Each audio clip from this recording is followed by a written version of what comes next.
C'était les enfants d'Abraham. Ils comptaient sur leur nature pour faire la volonté de Dieu. C'est ça, non? C'est ça. Mais la loi exerce son pouvoir sur l'homme aussi longtemps qu'il vit. Aussi longtemps qu'il vit, il est déclaré pécheur. Mais s'il est mort, il est Dégagé de la loi. Pour être dégagé de la loi, il est question d'une liberté.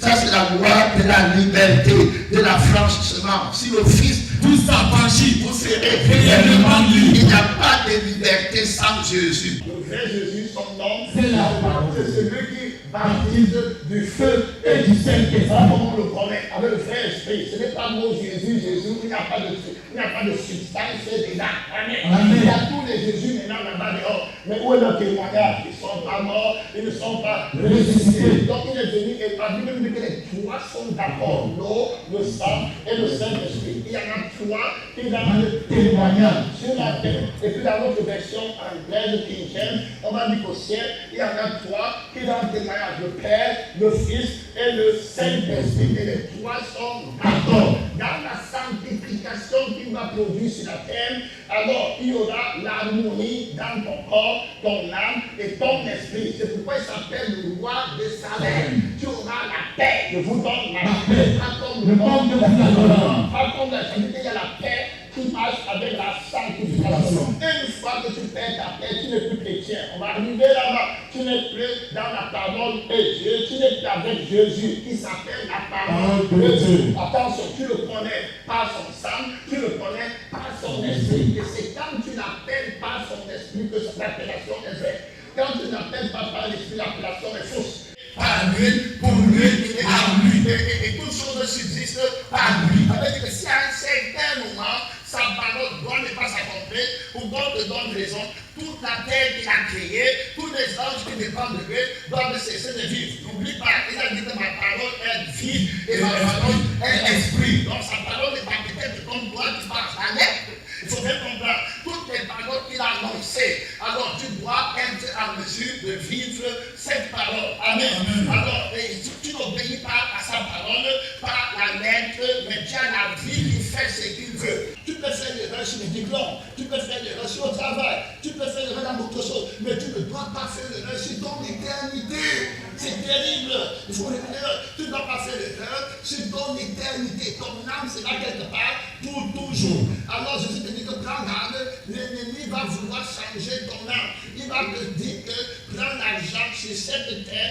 oublie ton éternité. Ça sera à moi. Alors il prend ton âme et puis te remplit des désirs et des plaisirs du monde qui valorise l'argent. Parce que l'argent est valorisé par les désirs. C'est les désirs qui donnent la force et la valeur à l'argent. Si tu n'as plus de désir, tu n'as plus besoin d'argent.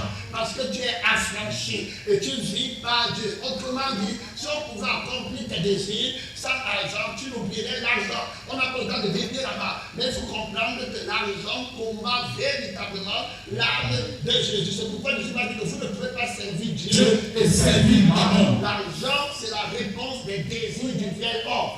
Il est glorieux mal à l'extérieur, mais à l'intérieur, il est misérable. Il connaît l'éternité plus que vous. Tu sais ce qu'il pense? Donc le frère a dit non. Jésus lui dit qu'il est en train de penser au feu éternel. Il me connaît. Il connaît ma puissance. Il connaît l'intensité de ma puissance pour enflammer le feu qui brûle le feu. Le feu qui va le brûler pour les milliards. Et on parle du nom de Jésus. La repentance enseignée au nom de Jésus. C'est-à-dire qu'on t'appelle à la repentance au nom de celui qui va fouler la cuve de la dent de colère du Dieu tout-puissant. D'accord, ce n'est plus Ézéchiel, ce n'est plus Jérémie, c'est toi l'éternel. Amen. Ce n'est plus le martyr, ce n'est plus Étienne, c'est toi l'éternel. Que Dieu nous sert. Quelle responsabilité pour l'âme de quelqu'un que c'est vrai. Amen. De gagner toute la terre. Il y a quelques minutes du feu, tu ne sais pas. Dieu t'appelle à la repentance pour que tu ne partes pas au feu éternel. Voilà le vrai Jésus. C'est ça, non? Trois fois, j'ai été battu de neige. Une fois, j'ai été lapidé. Trois fois, j'ai fait naufrage.